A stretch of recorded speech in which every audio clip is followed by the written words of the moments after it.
Cerita kali ini berjudul Hutang Barang Dibayar Nyawa, yang ditulis oleh Om Ras.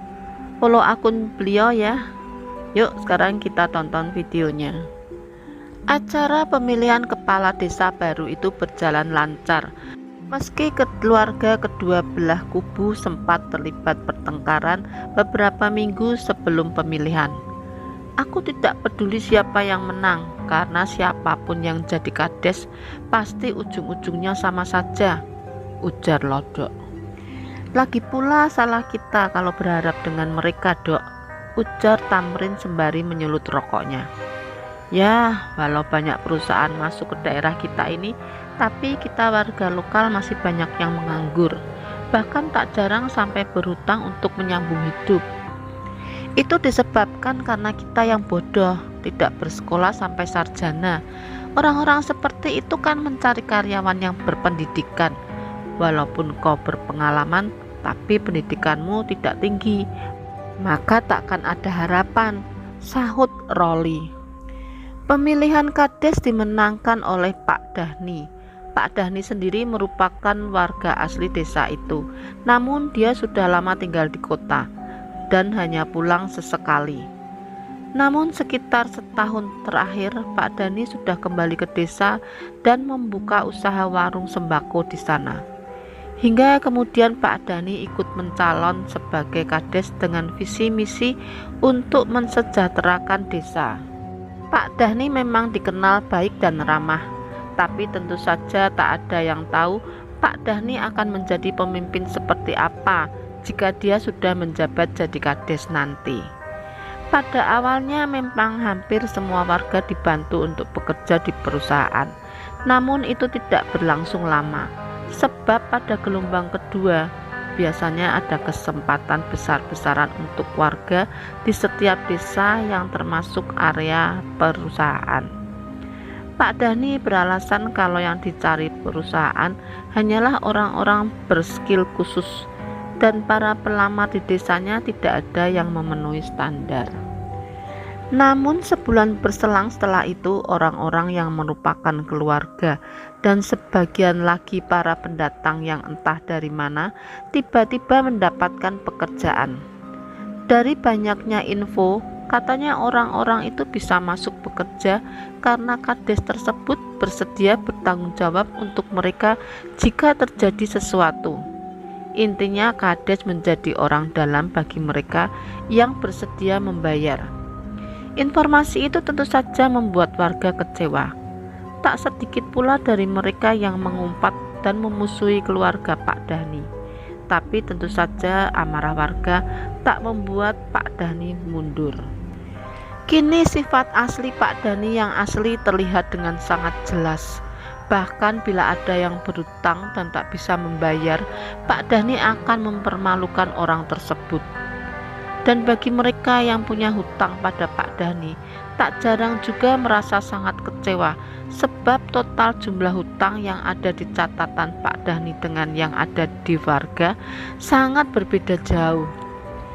Dan bila mereka tak mau membayar dengan jumlah yang sesuai dengan yang ada di catatan Pak Dani, maka orang itu juga akan langsung dipermalukan.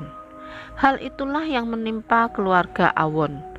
Mereka dipermalukan habis-habisan oleh Pak Dani di hadapan warga lainnya. Akibat dari kejadian memalukan itulah istri Awon sampai meminta cerai padanya. Dan selang beberapa bulan setelahnya, Awon mati bunuh diri di kebun karet yang ia sadap dengan cara meminum racun. Mayatnya ditemukan setelah 3 hari ketidakpulangannya. Setelah kematian Awon itulah hal-hal aneh mulai terjadi di desa tersebut. Mulai dari makanan-makanan di setiap rumah tiba-tiba membusuk. Bahkan yang baru dimasak menjelang maghrib pun dengan sangat cepat berlendir. Tidak hanya sampai di situ, karena orang-orang yang mencari ikan di malam hari pun juga sering mengalami gangguan, yakni penampakan mirip seperti pocong yang sangat besar dan tinggi. Akibatnya orang-orang menjadi takut keluar rumah saat hari mulai gelap. Mereka memilih untuk tetap diam di dalam rumah agar tidak kapuhunan melihat pocong yang meneror warga tersebut. Malam itu sangat dingin, mungkin sebab gerimis yang sudah sedari sore tadi turun, seakan tak menghiraukan apa yang terjadi di desa mereka. Roli, Tamrin, dan Lodok pergi untuk berburu. Kalau menuruti rasa takut akan teror itu, bisa-bisa kita tidak makan, ujar Tamrin memecah kebisuan. Betul, sekarang ini perut keluarga yang kelaparan lebih menakutkan dibanding setan, sahut Lodok yang dibalas anggukan oleh kedua temannya. Sepanjang malam mereka berburu, berharap mendapatkan setidaknya seekor pilanduk untuk dibawa pulang. Namun rupanya jangankan seekor hewan buruan, suara seekor jangkrik saja tak terdengar di malam itu. Bagaimana ini, Dok? Rin, seekor pun kita tak dapat, ujar Roli mengeluh. Ya mau bagaimana lagi? Mungkin karena gerimis ini hewan-hewan jadi bersembunyi, jawab Lodok sekenanya. Tiba-tiba terdengar suara seperti dahan pepohonan yang patah terinjak oleh sesuatu. Bersamaan dengan suara itu, Roli, Lodok, dan Tamrin langsung berdiri dan mempersiapkan parangnya. Namun setelah sekian menit menunggu, tak ada siapapun yang muncul di hadapan mereka. Kukira beruang, gumam Lodok sembari memasukkan parangnya ke dalam kumpang. Kita pulang saja, mataku mengantuk, ajak Roli kepada kedua temannya. Ya, kita pulang saja, sepertinya memang kita tak ada rezeki untuk malam ini. Mana beras di rumahku sudah hampir habis. Bagaimana ini, Dok? Keluh Tamrin yang memang memiliki banyak tanggungan. Raut kekecewaan terlihat jelas di wajah ketiganya. Mereka berjalan gontai keluar dari hutan. Dalam hati kecil mereka masih berharap menemukan hewan buruan untuk dibawa pulang. Namun begitu sampai di ujung jalan, ketiganya hampir pingsan melihat sosok putih yang sangat besar melayang dan menghilang di balik pohon mangga. Keesokan harinya ketiganya jatuh sakit setelah melihat penampakan tersebut. Dari mulutnya Tamrin terus bergumam aneh.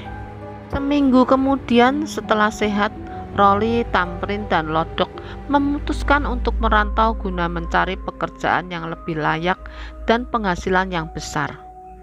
Karena di desa mereka sudah tidak ada harapan, ditambah lagi dengan teror-teror itu, semakin membuat warga di desa kesulitan mencari uang tambahan. Berbekal uang 500.000 yang didapat dari hasil menjual emas milik istrinya Lodok, mereka bertiga pun berangkat. Lokasi yang dituju ialah tempat penambangan emas yang disarankan oleh kerabat jauhnya Lodok. Dan sesampainya di sana, mereka lantas mencari nama orang yang ada di surat milik kerabat Lodok tersebut. Setelah orang itu membaca isi surat tersebut, mereka bertiga langsung diterima bekerja di sana. Mereka diajari cara-cara menambang emas dan cara menghadapi orang-orang yang kemungkinan akan datang untuk mencuri emas-emas yang sudah mereka dapat. Kalau kalian sudah mendapatkan hasil, lebih baik lubang tambangnya jangan ditinggal tidur, sebab para pencuri akan menggunakan kesempatan itu untuk mencuri hasil tambang yang sudah kalian dapat. Pesan Rasman, orang yang merupakan tangan kanan bos tersebut. Jadi emasnya yang sudah didapat itu tidak langsung disetor? Tanya Tamrin mewakili kedua temannya. Tidak, emas akan disetor setelah kalian mendapatkan lumayan banyak ataupun saat bahan makanan kalian sudah habis, jawab Rasman. Ketiganya mengangguk tanda kalau mereka sudah mengerti dengan apa yang dikatakan oleh Rasman. Selamat bergabung, semoga kalian betah, ujarnya sebelum pergi. Teman-teman di sana sedikit tidak ramah pada ketiganya, tapi Roli, Lodok, dan Tamrin masa bodoh saja dengan mereka. Pada awalnya pekerjaan itu sangat melelahkan bagi tiga sekawan tersebut. Namun karena semangat yang menggebu-gebu, lelah itu tak lagi mereka rasa. Hingga sebulan kemudian mereka menyetorkan hasil emas dan mendapatkan masing-masing 5 juta. 5 juta pada saat itu sudah sangat banyak. Bahkan Tamrin sampai pingsan saat menerima uang tersebut. Ketiganya sangat beruntung sebab lubang yang mereka tambang masih terdapat banyak emas.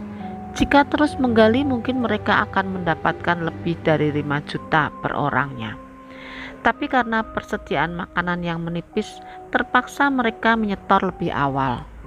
Setelah menerima uang tersebut, mereka bertiga pulang dengan rasa bahagia yang tak terkira. Terlebih lagi Tamrin, begitu sampai di pasar besar, dia membeli berbagai macam oleh-oleh untuk keluarganya. Sesampainya di desa, mereka mendapatkan kabar bahwa Pak Dhani kini jatuh sakit. Sakitnya pun terbilang aneh karena setiap menjelang maghrib, Pak Dhani selalu berteriak-teriak histeris seperti ketakutan dengan sesuatu. Mungkin itu karma, ujar Tamrin menanggapi cerita tentang Pak Dhani. Hari itu Roli, Tamrin, dan Lodok kembali berangkat bekerja setelah hampir 2 minggu beristirahat. Keadaan tubuh yang sehat dan hati yang bahagia membuat mereka sangat bersemangat. Jalanan panjang penuh batu dan debu dengan tebing bebatuan di samping jalan tak lagi membuat mereka takut. Saat mereka beristirahat dan memakan bekal makanan yang dibawa, mereka melihat ada beberapa orang yang tengah beradu mulut. Entah apa masalahnya, namun orang-orang yang juga berada di sana tak ada yang berani ikut campur. "Kenapa ya?" tanya Roli pada kedua temannya. "Entahlah, sebaiknya kita jangan ikut campur," ujar Lodok. Tetapi semakin dibiarkan, orang-orang itu malah semakin menjadi. Seorang lelaki dengan perawakan sedang tiba-tiba menodongkan parangnya ke arah orang yang tadi berdebat dengannya. Melihat hal itu, Tamrin langsung maju untuk melerai. Namun siapa sangka, Tamrin malah terkena sabetan parang yang dihunus secara membabi buta tersebut. Tak ingin terjadi apa-apa pada temannya, Lodok dan Roli pun langsung ikut untuk membela Tamrin yang sudah terjatuh di tanah dan darah mengucur dari lukanya. "Kalau ada masalah selesaikan baik-baik, jangan langsung asal tebas begini," ujar Roli yang sudah berhasil melumpuhkan orang yang telah melukai Tamrin tadi. "Kalian yang harusnya jangan ikut campur dengan masalah kami. Kami di sini hanya menjalankan tugas untuk menagih hutang." "Oh, masalah hutang. Kalaupun masalah hutang, memangnya apa tidak bisa kalau diselesaikan baik-baik? Kenapa malah keroyokan begini? Apalagi sampai membawa senjata tajam. Sebenarnya kalian ini mau menagih hutang atau merampok?" ujar Lodok. "Kalian itu orang baru di sini. Apa bos kalian tidak menceritakan tentang kami, ha? Apa kalian mau mati di sini?" Roli dan Lodok terdiam. Perasaannya sudah mulai tak nyaman setelah mendengar perkataan orang itu. Mereka akhirnya mengalah dan meminta maaf pada orang-orang tersebut, lalu kemudian bergegas membawa Tamrin yang terluka. "Aduh," ringis Tamrin. "Bukannya takut, tapi aku merasa tak ada gunanya untuk melawan mereka, karena aku yakin jumlah mereka itu banyak. Dan mereka juga termasuk orang-orang yang ditakuti di sini. Makanya saat mereka adu mulut tadi, tidak ada yang berani ikut campur selain kita. Kalau kita lawan, kita bisa bahaya, dijadikan incaran mereka. Tidak apa-apa terlihat kalah dan bodoh, yang penting kita aman," ujar Roli setelah jauh. "Ya, aku setuju, karena niat kita kemari kan memang bukan untuk berkelahi, tapi untuk bekerja," sahut Lodok. "Ya, semoga saja orang-orang yang tadi itu tidak mereka apa-apakan ya. Kasihan, orang-orang itu juga pasti merupakan tulang punggung keluarga," ucap Tamrin sesekali meringis. Setelah mengobati luka Tamrin, mereka pun lantas tidur untuk mempersiapkan diri kembali bekerja lagi di keesokan harinya. Matahari bersinar dengan cerahnya pagi itu. Meski lukanya belum sembuh dan masih terasa nyut-nyutan, namun Tamrin tetap ikut berangkat bekerja bersama teman-temannya. Hari-hari berlalu, kejadian tempo hari pun sudah terlupakan oleh 3 sekawan itu. Hasil mereka bulan ini lebih sedikit dibanding bulan kemarin, sehingga Roli, Tamrin, dan Lodok memutuskan untuk tetap tinggal di sana guna meneruskan pekerjaannya. Padahal persediaan makanan mereka sudah hampir habis, bahkan beras untuk mereka masak hanya tersisa beberapa gelas saja. Kita cari pinjaman saja dulu, kita tanyakan pada orang-orang di lubang sana. Sepertinya mereka mau setor emas ke kota. Siapa tahu persediaan bahan makanan mereka masih ada, ujar Lodok mengusulkan. Akhirnya Tamrin yang memang tidak pemalu itu pun mencoba berhutang pada orang yang menambang di lubang yang tidak terlalu jauh dari tempat mereka. Tamrin pulang dengan senyum ceria serta membawa sekarung beras dan 1 rak telur di masing-masing tangannya. Dengan beras dan telur ini kita bisa bertahan 1 minggu lagi, dan semoga saja dalam 1 minggu ini kita mendapatkan hasil yang lebih banyak dari sebelumnya, ujar Tamrin yang langsung dibalas anggukan setuju oleh kedua temannya. Singkat cerita, setelah 1 minggu berlalu, Lodok masih belum puas dengan hasil yang mereka dapat, dan berhubung persediaan beras hasil ngutang itu masih ada, mereka pun memutuskan untuk menunda kepulangan, walaupun hanya makan nasi berkuah air garam, karena telur, kecap, dan lain-lain sudah habis. Ketiganya tetap semangat, hingga pada akhirnya beras persediaan mereka pun habis. Mau tak mau mereka terpaksa pulang untuk menyetor emasnya, karena memang yang ada di sana hanya tersisa beberapa orang saja. Hasil yang mereka dapatkan dalam 2 bulan itu lumayan banyak, bahkan lebih banyak dari hasil pertama. Dengan uang itu Lodok, Roli, dan Tamrin membeli tanah untuk membangun rumah baru yang lebih layak. Pada saat itu tanah di desa mereka kisaran harganya ukuran 10 kali 20 hanya sekitar 3-4 juta saja. Tentu saja mereka sangat bahagia karena impian mereka selama ini akhirnya berhasil terwujud walau masih menyicil. Tapi ternyata kebahagiaan itu tidak selamanya mereka rasa. Impian pun seakan lenyap seketika setelah mereka mengembalikan sekarung beras dan 1 rak telur yang mereka pernah pinjam. Orang-orang itu tidak mau menerima beras dan telur tersebut, tapi sebagai gantinya mereka meminta bagian atas emas yang didapat oleh Roli, Tamrin, dan Lodok nanti. Tentu saja bayaran yang diminta tersebut tidak bisa mereka penuhi, selain karena lubang dan alat-alat tambang itu bukanlah milik mereka. Juga tidak masuk akal jika harga beras dan telur yang mereka pinjam sangat mahal seperti itu. Tapi orang-orang tersebut ngotot dan tidak mau menerima permohonan Roli, Lodok, dan Tamrin. Harga beras dan telur yang kami pinjam tidaklah semahal itu, maka dari itu kami hanya akan membayar sejumlah dengan harga barang tersebut, ujar Lodok menegaskan. Kalian pikir membawa beras dan telur melewati jalanan itu enak, mudah? Pokoknya kami tidak mau tahu. Hutang tetaplah hutang, dan dengan medan jalan yang seperti itu wajar jika kami meminta harga yang tinggi. Terserah pada kalian, tapi kami tetap pada kesepakatan awal, yaitu barang ganti barang, ujar Tamrin mulai tersulut emosi. Orang-orang itu diam dengan tatapan sinis menatap kepergian Tamrin, Roli, dan Lodok. Beras dan telur yang diserahkan ketiga sahabat itu mereka biarkan tetap di sana. Mengira semuanya sudah berakhir, ketiga sahabat itu tak lagi memikirkan masalah tersebut. Hingga sampai suatu ketika, saat Roli dan Lodok masuk ke dalam lubang untuk menambang emas, sementara Tamrin di pondok untuk memasak makanan. Tiba-tiba Tamrin dikagetkan dengan teriakan orang-orang yang meneriaki bahwa lubang galian milik Roli, Lodok, dan Tamrin runtuh. Tamrin berlari keluar pondok. Ia tak menghiraukan lagi kakinya yang terkena tumpahan air didihan nasi.